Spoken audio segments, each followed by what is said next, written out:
we put them on to protect the shoes and make sure that you're not back in decon sloshing around in all of the water and, anything from the case carts and stuff like that. And in my mind, you say, if you're doffing the way you're supposed to, then those shoe covers should come off.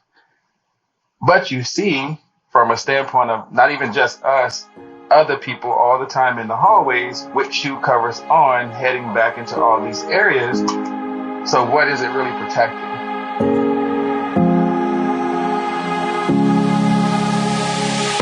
Rising above the buzz of ultrasonic cleaners and the clanking of stainless steel are the ideas and voices that are changing the industry.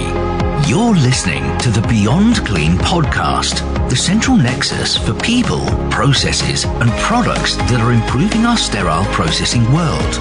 Each week, we speak with frontline technicians, CEOs, engineers, and entrepreneurs with a common goal to help you fight dirty every instrument, every time.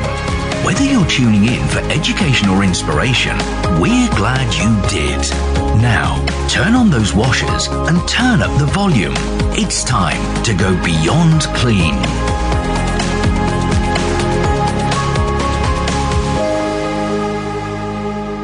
On this episode of Beyond Clean, we continue the discussion around PPE, and we're going to do it with Kenneth Campbell, Director of Sterile Processing at Berkshire Medical Center. Today's PPE topic is going to be shoes.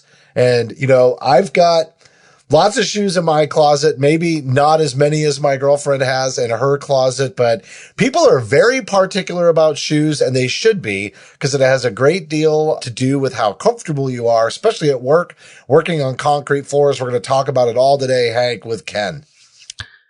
Yeah, you probably have more shoes than I do because I have more boots in my closet. Yeah, you're all cowboy boots, Mr. Heading back to Texas.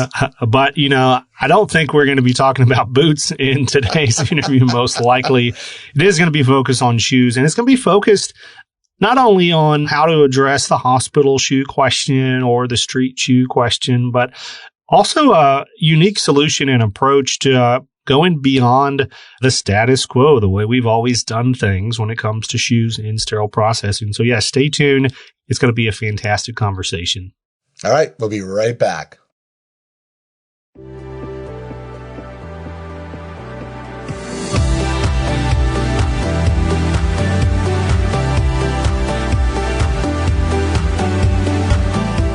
I'm Justin Poulin. And I'm Hank Balch. From 17 Studios, you're listening to Beyond Clean, the global voice of sterile processing. We have the honor of speaking with Kenneth Campbell, Director of Sterile Processing at Berkshire Medical Center today. And Ken, welcome to the podcast. Thank you. Thank you for having me today. Now, you're no stranger to podcasts. You also have one called Time to Talk, and you've written a book, which is kind of, similarly titled Time to Talk, What They Didn't Tell Me. So why don't you tell us about your background, what led you to starting the podcast and writing your book? Again, thank you for having me. I'm 30 plus years. I won't tell how old I am. 30 plus years in the field. I started out as a military. So being in the military, I don't know if people know, but in the military, you're a surgical tech and you are sterile processing. There's no, you're one. This is one job. So just one day I was in a room, got a tray that wasn't, sufficed. And I went downstairs and needless to say, I never left. So ended up going on training, becoming an instructor, and continued on into civilian life. So I've had the same job pretty much my whole life. Love sterile processing, everything about it, which leads me to, I've done all the modalities within. So I've started out as a regular tech, ended up as a lead, was a supervisor, was a manager, was an assistant director, and here I stand today as a director. So having gone through all that, I thought about some of the things that I've seen going from many of the different hospitals across the country, and leadership was a big one. So I took just my vast experiences and knowledge of how did I get from point A to B, and then what they didn't tell me about the in-between parts. So all of that led to me to time to talk what they didn't tell me, the different types of leaders and how to become one. So tell us a little bit more about the book. Give us some details, or give us a nugget from the book. If listeners out there decide to buy it, give them a teaser and tell them what they can expect. It actually just takes you through the entire journey. I think my first chapter is called Deer in Headlights, because you get those leaders that get promoted without having any guidance on what they're getting into. So you get from that point there, you're like, what, as they say, first quote of the book, leaders are not born, they are created. A lot of people can have attributes, but if you don't know how to use those attributes, then what good are they? Then you get some of the bad leadership that I focus on some of that too. Like for me, myself, it was one of those, all of my leaders taught me something, whether it was good or bad, what to do, what not to do. And that's sort of where the book leads you, how to use what you've seen, what you've learned, and what you have in you to become a better version of yourself. Happens all the time in healthcare. People Yes. are promoted with no management training, and they may or may not have good mentorship when that happens. In many cases, there may be an abrupt void in leadership that caused the promotion, which means there really isn't any mentorship with actual department level, detailed, nuanced experience. It happens all the time. The book sounds excellent. I do want to encourage folks to go ahead and check that out. And I know we brought you on today to talk about, well, shoes and decontamination and shoes and SPD, all things related to footwear. So maybe you can tell us a little bit about your experience with shoes in general. And, you know, I think a lot of people working on the concrete floors, and you hear this from the nurses and even environmental services workers in healthcare, but being on concrete floors is hard on the feet. Yes. I was just saying, just coming from experience, I've seen several different versions of what people call SPD shoes or decon shoes or whatever you want to call it, from just a regular pair of sneakers to, oh, I just have, these shoes and I put on a shoe cover.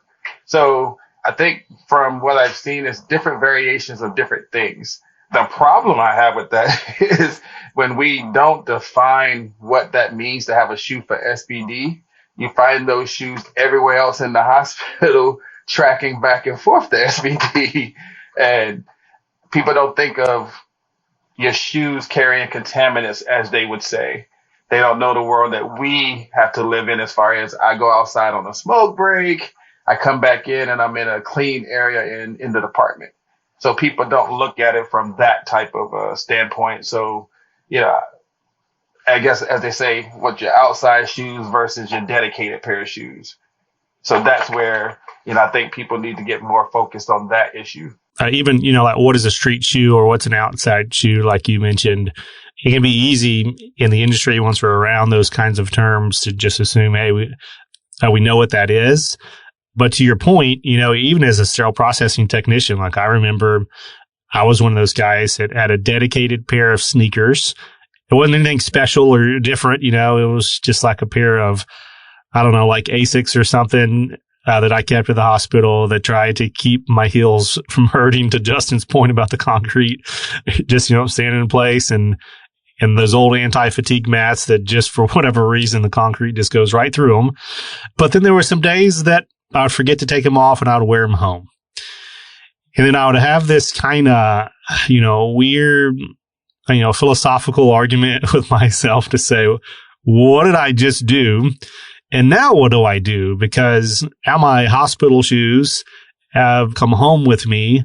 And is there like a decontamination practice? Do I burn them? Can I bring them back in the hospital? And is this now undermining everything that I did about the dedicated shoe thing? So it's an easy distinction on paper to say that, these shoes are staying here and then anything else we wear in and out are not, but then you get to some of the more nuance of, like what happens if you accidentally wear them home?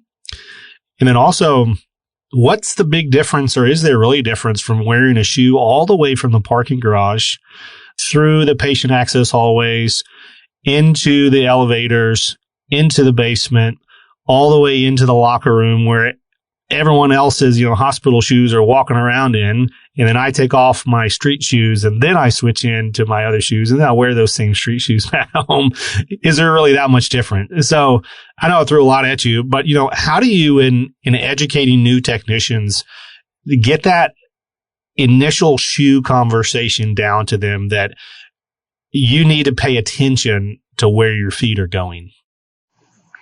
And I'll say from what I did, and I used to be just like that, hey, I actually had a pair that I kept at the hospital, but I thought the same things coming through the ranks as we leave these here every day, but we do come into the locker room from outside. So is that good enough? Me taking them home and washing them or whatever, I still just took what y'all told me not to take home to wash them. So It was one of those type conversations. But as things progress, what I did here is that we went out and we did try to address that by, getting a shoe that could be processed in through the department. And the initial shoe conversation for my newer people is easy because we actually provide them with that pair of shoes. So it's easier to have that conversation when you're not telling somebody they have to go buy something. Yeah, because you see those conversations all the time on Facebook and LinkedIn. It's like, hey, I just got a new job or getting a new job. Or they're like, hey, my feet hurt. Like, what kind of shoes is everybody wearing? And there is 100 million different responses to that question. So, yeah, I mean, I think it's just a matter of, like I said, if you're in charge and you're trying to, it's not even like trying to like set a precedence. You're just trying to look out for your team. As Justin said, I have older people and I get that complaint all the time that the mats are worn out or my feet can't be a decon but so many hours because my feet start hurting and so on and so forth. So again, with me addressing it this way, it seems like I put a curb to that because like I said, we bought a shoe that was ergonomically correct. And we came with the massaging insoles and all that kind of stuff that kind of helped people when they were standing. The benefit of that is that it was able to be processed and clean in an environment that we know, like if it goes through this process, we know that, hey, that is clean versus what my washing machine may do at home. So It was one of those type of things that led me down that path. Obviously I have a lot of questions about that, but I have one more question I want to get to before we really dive in to what the solution was, because a lot of folks, to the previous point, they're coming in as new technicians. Maybe they just graduated school. Maybe they're just coming in like straight off the street and this is brand new SPD. And they're asking these questions like, I want to get, do I have to buy scrubs? And we're like, no, you don't have to buy scrubs. Do I have to buy what else do I got to buy to be ready for, day one? Usually they're going to be thinking about, what kind of shoes do I need to wear? And there are guidelines out there in our standards that outline these are the types of shoes that you need to be cognizant of. But I want to ask one more question because the traditional model is baseline standard of shoes, closed-toed, et cetera, like, slip resistant kind of thing. And then the expectation is you're going to put a shoe cover on the shoe. That's what you're getting in your training. That's what you're seeing out there in the standard. So can you kind of speak to what is a shoe cover, number one, and what function does it play? And maybe as we kind of queue up to why you decided to go maybe above and beyond that, where are the gaps in these shoe covers as they exist today? And the definition of a shoe cover is a cover that protects your shoe from being exposed to any of the biohazards that we see in decon. Supposed to keep your feet dry and all of those things there. One of the other things you see that kind of can make my skin go is that getting people to adhere to the taking them off. So we put them on to protect the shoes and make sure that you're not back in decon sloshing around in all of the water and, anything from the case carts and stuff like that. And in my mind, you say, if you're doffing the way you're supposed to, then those shoe covers should come off. But you see, from a standpoint of not even just us, other people all the time in the hallways with shoe covers on, heading back into all these areas. So what is it really protecting? So that's one of the reasons why shoe cover on, even when you're doffing, shoe cover off, and yes, you have a dedicated pair of shoes. So that's 2 levels there. I wanted just to go a different level above that to say, no, at the end of the day, what can we do to go a step above that to make sure that we're not tracking anything or, anything like that throughout the hospital? We know what we're doing from a sterile processing standpoint, but just to stay with the shoe cover, and there's the 2 types. You have the boot type, you have the blue one that everybody knows. We kind of have both in my decon. So it's technically up to the tech that's in there to which one they'll wear based on because of our dedicated shoes. Yeah, it's funny you describe that whole scenario. You obviously have all seen it where people throw on the shoe covers and then they go back and forth between, clean and dirty, and, they're just completely missing the point. And it's almost like when you do that, you're just protecting your shoes. And in many cases, when they're doing that, they're also wearing those shoes home anyway. And, it's just like this whole confusing thing. But at the end of the day, you're actually trying to protect the surfaces on the clean side from anything that you're tracking in from decon, right? And so, yeah, you're right all the time, not just people who work in sterile processing, but maybe there's somebody from facilities who's coming in and out, and then they're moving back and forth. You really do have to remove those shoe covers. And I'll even see some people that don't wear shoe covers on the clean side, period. And, I typically recommend that as well, because you don't know what's on the sole of the shoe. Like you said, go out for a smoke break, walking around, and then come back and go right in. The point is to protect the environment that we're reprocessing instruments in as well. But here's my question about shoe covers. I know you talked about the boot style. That really protects you. But the other gap, and you talk about taking it to another level, that always stuck out in my head is what happens when the integrity of the shoe cover is compromised and, or something splashes and gets onto your shoes over, where the shoe cover actually meets. I'm not really clear on how to handle that situation. I don't know that anybody is, but I wanted, is this an industry gap in general, or is that part of the reason why we put the shoe covers on and have dedicated shoes? Yes, if that happens, but you're not bringing your shoes home anyway, you're sort of containing it by having the shoe covered at all times. What are your thoughts on that? I think it's 2 parts. I think the first part of that is people don't understand or not comprehending what the shoe cover part is. Like you said, when they're saying they're just wearing them in general, I'm protecting my shoes. So I'm not, I can wear the outside shoes because I put a shoe cover on, but then I'm walking through decon, going in the prep and pack and all these things because they don't understand the process or it hasn't been thoroughly explained to them. Because yes, once you went into decon, you should be taking those off, replacing them, and then, moving accordingly. But I do think that's a gap because I don't think anybody's addressed, but what happens if something gets underneath the shoe cover and actually gets onto your shoes? I don't think we've actually put something to say, now what would I do? If I saw the integrity, I would change the shoe covers.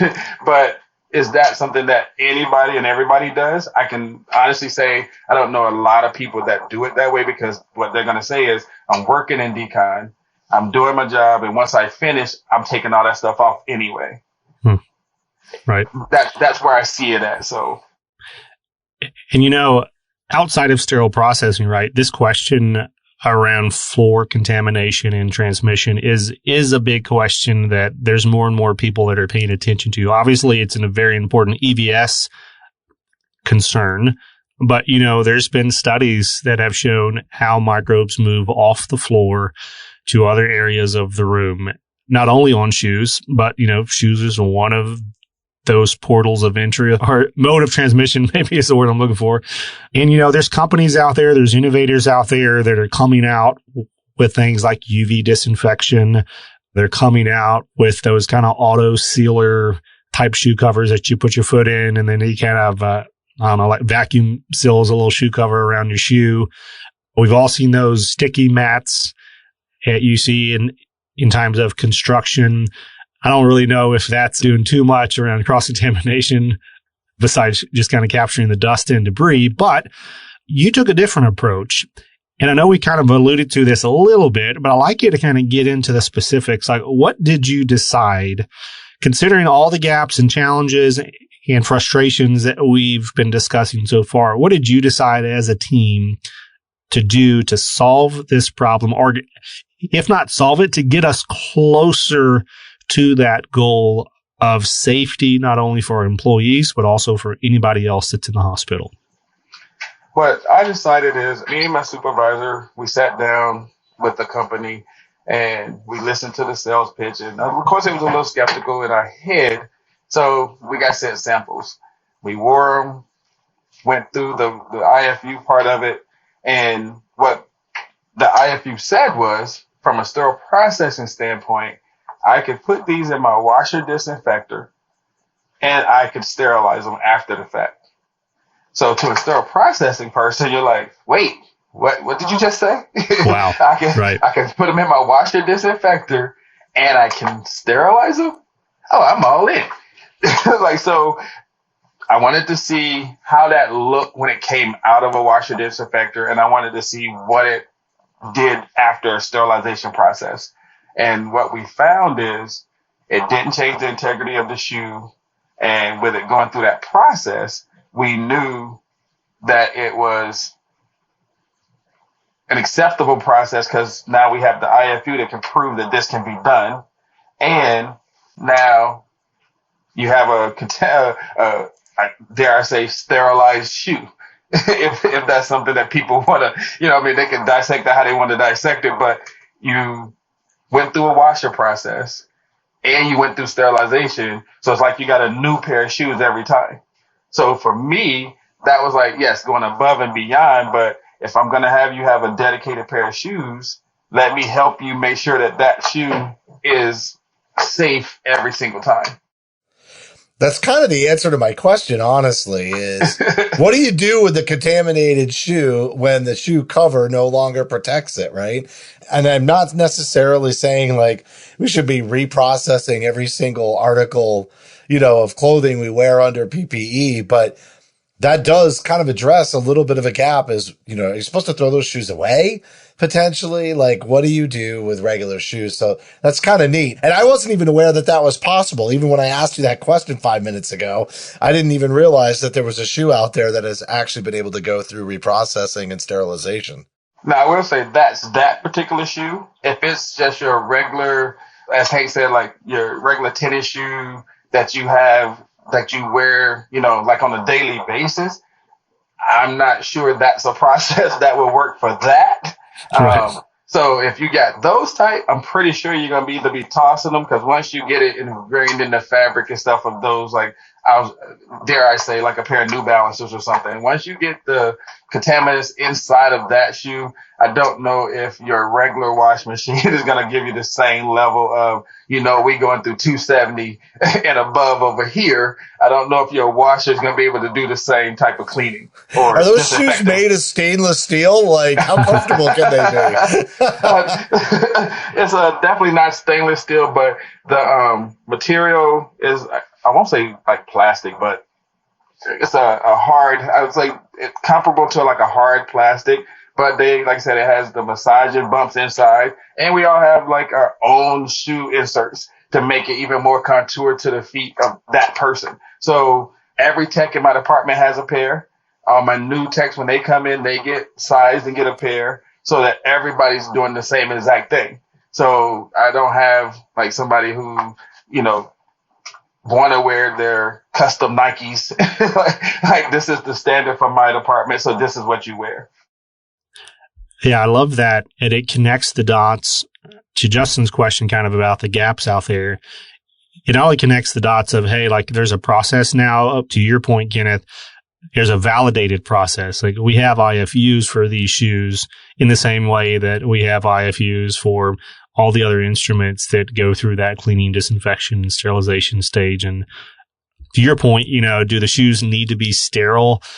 Not necessarily, but, do we want to kill all the microbes we possibly can on them? Absolutely. And that's the stage, that this solution gives. And I know I ran into, I don't know if it was last year or the year before now, but this is when that kind of shoe conversation came on my radar, because I've been sitting around just like everybody else, right? Looking at our current practices and saying, I don't really like where we are, even like when it comes into the locker space, right? Like if we're keeping dirty shoes in our locker, even if they're dedicated to the hospital, then we got locker contamination. And if we're putting our home shoes in that locker that our hospital shoes were in, then it's just like continues spiraling. So I know, this solution is not the silver bullet to solve every question around cross-contamination of shoes, but the whole goal of reprocessing is to reduce that microbial load as much as humanly possible and mechanically possible.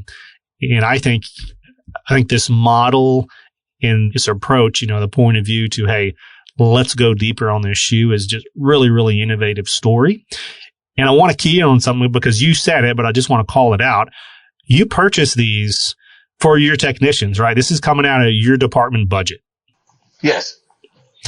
So how did you make that happen? Walk us through that. It was the conversation that people don't want to have with the C-suite. When you're doing budgets and things like that, they always ask you, what do you need to succeed? So going with, as everybody knows, C-suite speaks data. So if you can go to them with IFUs for something of this nature that makes an impact of this type, they're more prone to listen. I have the luxury of having a very understanding C-suite. So when I went over there with it at first, they were like, "You're telling me you can put them in the washer?" The same thing I said, "That's what I said." And they were like, we just had a genuine conversation about it. And so I was able to put it in my budget based on having reputable data on it. Like, I can prove to you, I can pull this up in one source and it tells you this is the steps that we need to do in order to make this happen. So we're not putting the onus on a new tech that comes in and, back when I first started here, $14 an hour, and you're telling me I need to go buy a new pair of shoes. So you try to take some of that from the tech too. So like we're trying to say, hey, we're here to help you succeed in this. So this is one of the ways we're going to help you. First, we're going to give you a cost savings back to your pocket because we're going to purchase the shoe for you here. I wanted to get to a model. I've heard people talk about it. Haven't seen it myself, but they say like some of these European countries where all the shoes are just there. They get washed and they're put on a rack and you just grab a pair for that day. There's no one person owns a pair. It's everybody has your sizes there. You just grab them because they've been through this process of being washed. And, I wanted to go to something of that model. So I started small first and gave everybody a pair so that I care about your feet. I care about you doing a good job and I want you to succeed. So that's how we started it. The C-suite was very welcome to the idea. And it's because I went to them with IFUs, took samples of the shoes, let them see them so they knew what we were getting. Yeah, your call out, to that international conversation is a very important one. And it goes back, to the very limited guidelines that are out there today, because quite frankly, those guidelines were written before these kinds of products and solutions were even on the market. And so as often happens, the guidelines are kind of catching up with current practice. And I'm really curious, as we continue to see more and more of these options hit the market and more consumers and clinicians say, I want this. I want this extra level of safety and process. And then even to your point, I want to be able to provide this to my team as just part of the package of working in our department. I'm really curious to see the impact that, how other countries outside of the U.S. even address the shoe question, because there's different standards for what types of shoes and what they must have. And again, the process that you mentioned, for kind of cleaning and disinfecting them. So A lot more work to be done on the shoe conversation in the industry. This is just the very beginning, and these kind of innovations, they disrupt the space and get people asking questions and get people questioning their processes. So I'm really impressed by your team, Kenneth, and your willingness to go beyond what the status quo is and what the traditional model is, even of best practice, really push that needle forward. So that's an impressive story. I do have one more question, I guess, before I close, and that's a question on the impact on the staff, because we've talked about, hey, this is a safer process. We've talked about how you justified it, but I got to think that this has impacted your staff in one way or the other. So could you speak to that? Yeah, I mean, it was very positive for them to be considered, in their eyes, one of the first teams to do something of this nature, using what we learned. And that's where I guided it toward the understanding of, your processes. You know that if we're saying, hey, for an OR, we use these washers, we use this sterilizer, and we send these instruments up and they're safe for a patient. That's instrument level. Think of the impact that same washer, that same sterilizer is now going to have on you, your shoe, and being safe around you and your family. Because again, not everybody was having dedicated shoes when I got here. You would see the people come in with the same shoes, wear them, and they thought the shoe cover was the be all. And that was, hey, as long as I got a shoe cover on, I'm safe, I'm good. But to Justin's point, what happens when you get splashed? What happens when you get splatter and all you do is take the shoe cover off, but you can still see the remnants go through your shoe, and you're going to tell me that you still feel safe? So I took it upon myself to say, let's be better for ourselves. And they bought in with, you're right. If we use the washer for this, we use the sterilizer for this, and now you're telling me my shoe can go through this process, then I'm all in. And I got, people saying that their feet felt better. The standing wasn't as bad, as Justin's point about being on that concrete, being on the mat that wasn't really doing anything before. Now you feel more comfortable, and they rave about them. I've had people go out and buy their own second pair and things of that nature. So it just was a win-win overall. I haven't had any complaints with it. I'm thinking about when you go to the trade shows or the big national meetings like HSPA, when you go into that vendor expo room, that's also a lot of concrete floors. And, I have a particular shoe brand that I'm dedicated to because they're comfortable and yet still dressy enough, if you're dressing up, to be on the trade show floor. And I could see these like totally sweeping that market as well, because at the end of the day, and really commending you for being able to get the justification to purchase these, we're in a staffing crisis. There are people that have been working in really poor conditions in sterile processing for a long time, especially those that are senior tenured and have been doing it. They were doing it before we had adjustable height sinks, and they were Right. bent over, but just all of the ergonomics. We can't afford to have anybody out of work with the current situation the way that it is. And to make people more comfortable at work and to show that you're investing in your people and their comfort when they're at work is really, I think it's always a good message and it should always be done. But I think that's a big part of the justification to the C-suite too is, listen, you want to buy these shoes, or do you want to pay 2 to 3 times the hourly rate for traveler because our person who doesn't have good shoes is at home, Right. on disability because they can't work because we're not giving them, the proper environment and working conditions and support to be able to, do these grueling hours on these concrete floors. And in some cases, all kinds of other ergonomic considerations. So tying that up in a bow, Kenneth, great job. And I do want to call out something else you said about leadership, which kind of ties to that last point, and get everybody sent in the direction of your book. You're going to tell them, I'm assuming it's on Amazon, you're going to tell them where they can buy it. It's time to talk, what they didn't tell me. Yes, it's available on Amazon, Barnes & Noble. If you go in, you type in my name, you'll see it pop up, Time to Talk. It's right there. Great read. I'm not saying that just because I wrote it.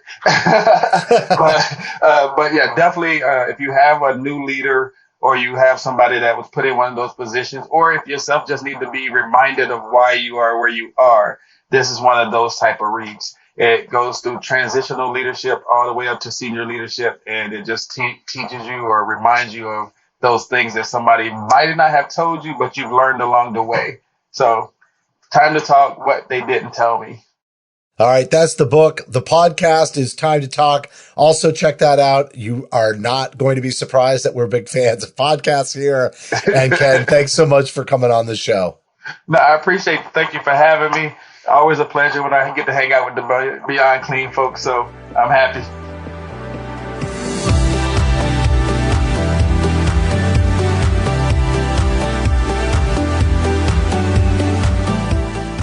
That was Kenneth Campbell, Director of Sterile Processing at Berkshire Medical Center, and really great conversation. Deep dive, going beyond, as you said, Hank, talking about shoes in this season of PPE and talking about shoe covers, some of the gaps, and honestly, as we were kind of wrapping up, you just think about what the departments have looked like, and especially in decon.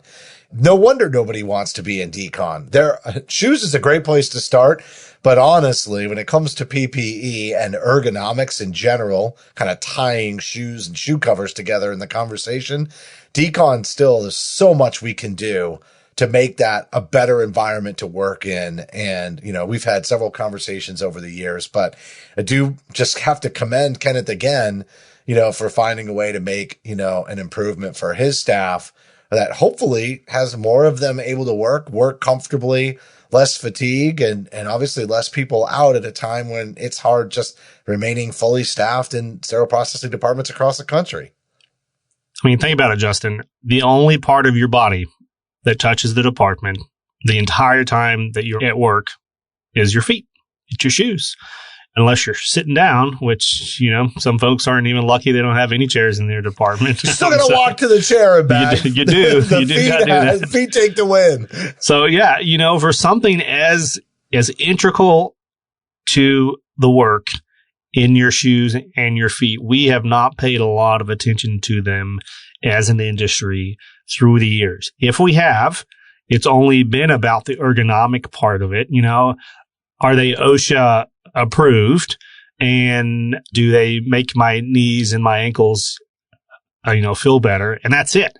We really haven't ever challenged this traditional idea of infection prevention, cross-contamination, etc. So I really hope this episode is one of those little sparks that just gets people thinking outside the box, not only on shoes, but everything in your department that you just kind of take for granted of this is how it is, and we're going to keep doing it this way. That doesn't have to be the case.